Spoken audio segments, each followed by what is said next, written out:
jsem být lingvista, známý a veliký. Dřel jsem se po nocích světové jazyky. Vyflil jsem fráze a vybraná slovesa,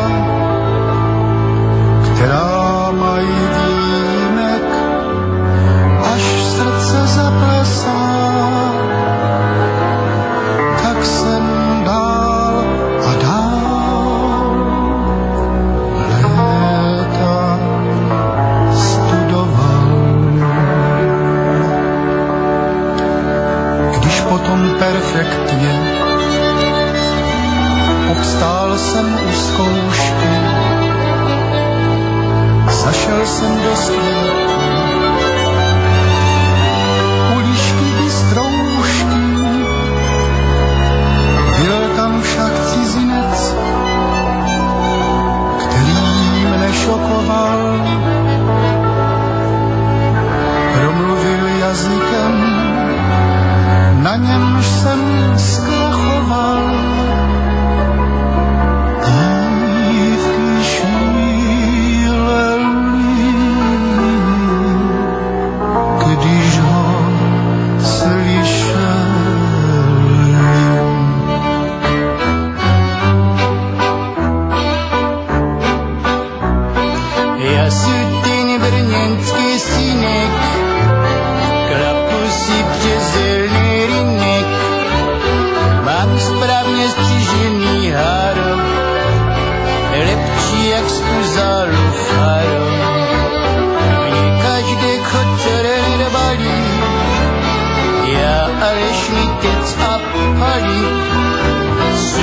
Na špica a konec, ja sú ten brněnský borec.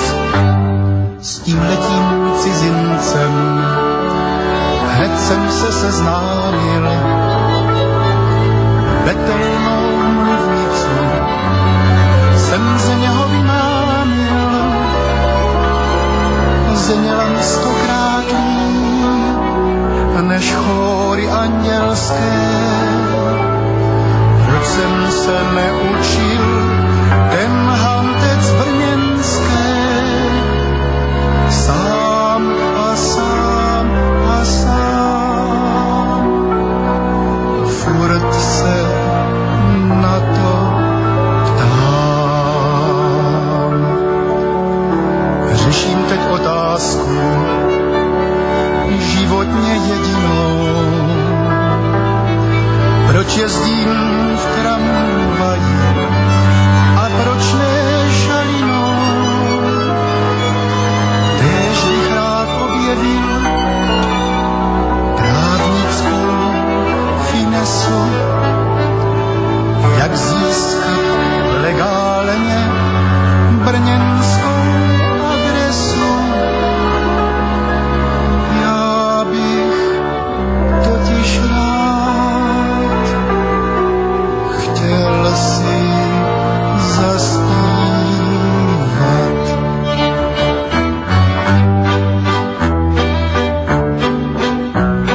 Ja sú ten brněnský synek, klapu si přes zelený rynek.